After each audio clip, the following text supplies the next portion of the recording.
Extrait de Je ne pouvais pas les laisser mourir, Dr Jean-Jacques Herbstein. Et pourtant, je le confesse, j'ai été un de ces bons petits soldats, appliquant à la lettre les directives de cette lourde bureaucratie sanitaire, ne connaissant absolument rien à la médecine humaine, celle des généralistes de ville, regardée avec un mépris condescendant. Il faut que vous acceptiez que nous ne puissions traiter cette maladie, répétait-il à l'envi.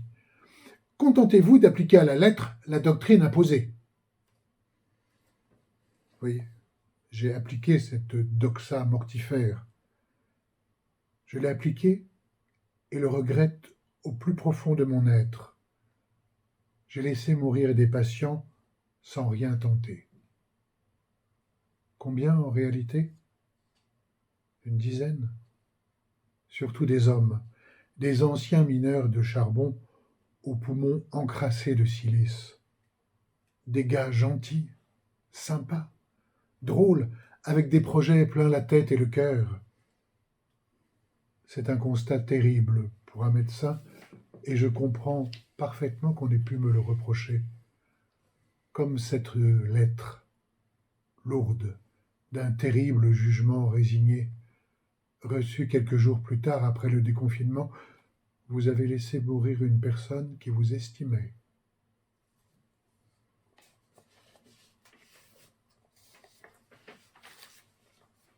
Alors oui, que faire?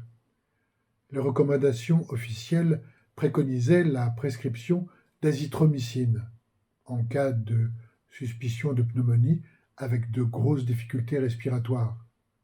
L'azithromycine? Un bon antibiotique avec des propriétés antivirales et anti-inflammatoires.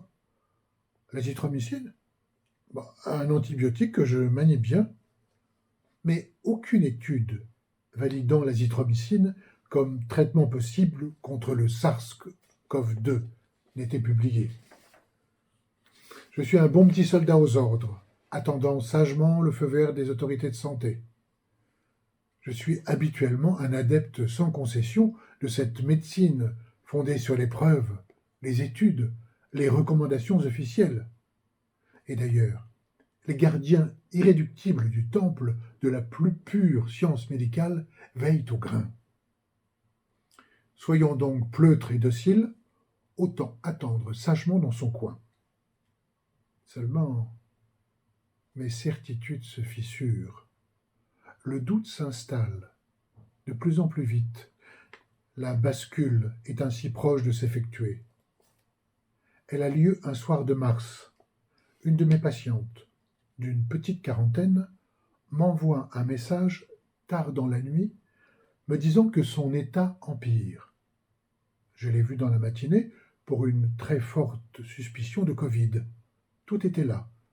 Courbature, la fatigue, perte d'odorat, pas de signe d'infection pulmonaire et, naturellement, inutile de faire un test PCR réservé aux professionnels de santé et dont les résultats nous parviennent 3 à 4 jours plus tard. Restez chez vous, et si ça ne va pas, faites le 15, j'annonce par cœur. Ce soir-là, elle m'a aperçu traîner sur les réseaux sociaux, et son message est sans équivoque. « J'ai beaucoup de mal à respirer », m'écrit-elle. Je lui demande de compter sa fréquence respiratoire. Elle est de 27. C'est beaucoup trop élevé. Faites le 15. Je lui conseille fermement. Les urgences n'ont pas cru bon de venir. Les hôpitaux sont déjà au bord de la rupture. La jeune femme m'en fait part. Ma décision est prise, instantanément. Je tombe dans les camps des charlatans couverts d'opprobre et de mépris. Je préfère, tout compte fait, être pris pour un paria que pour un assassin par défaut. J'ai prêté un serment, que je sois mis au banc des hommes si je me parjure. Demain, à la première heure, je l'ausculterai et elle prendra de l'azithromycine. Charlatan, escroc, zozo, après la bouillabaisse marseillaise, voilà la choucroute de Moselle. Expérimentateur, mais rends ton diplôme. Va avoir un psy si tu ne supportes pas ne pas soigner les gens. Mais tu mérites d'être radié. Honte à toi! Voilà quelques-uns des noms d'oiseaux dont j'ai été affublé. La Ligue des gardiens du dogme de la médecine scientifique la plus inflexible a été sans pitié. Un confrère, sans doute mal intentionné, a même eu l'ordure violence de m'envoyer le code de Nuremberg sur l'expérimentation humaine, faisant ainsi référence aux médecins nazis, comme si je prenais mes patients pour des cobayes. Me comparer à Mengele, moi? Jamais il ne m'a présenté ses excuses, malgré le message de tempérance envoyé, lui expliquant en quoi ce tweet m'avait blessé. Après avoir mis ma patiente sous azithromycine, son état et surtout ses troubles respiratoires se sont amendés spectaculairement et rapidement, en moins de 2 jours. J'ai prescrit cet antibiotique à quelques autres patients Covid aux lourdes comorbidités avec des atteintes respiratoires sévères.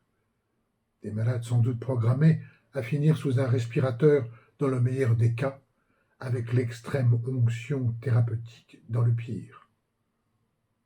Tous se sont très vite améliorés et aucun n'a connu d'hospitalisation. Bien sûr, la prudence reste de mise. Hasard? Science? Les études nous le diront. Sur un forum Facebook de médecins, en échangeant avec 2 autres confrères, nous nous sommes aperçus que nous arrivions aux mêmes conclusions. À 3, nous comptabilisions plus de 200 patients sans hospitalisation et surtout ne déplorions plus aucun décès. Aurait-il guéri seul? Peut-être. Mais au moins, nous avons dompté leurs symptômes. Je n'ai pas fui. Je suis resté à ma place, comme mes confrères, qui sont devenus de merveilleux amis. Je n'ai pas fui par résignation. Je suis resté par conviction. Malgré ce que je vis, ma place a toujours été et restera toujours au milieu de ceux que j'ai choisi de soigner. Je n'ai pas fui et je ne le regrette pas.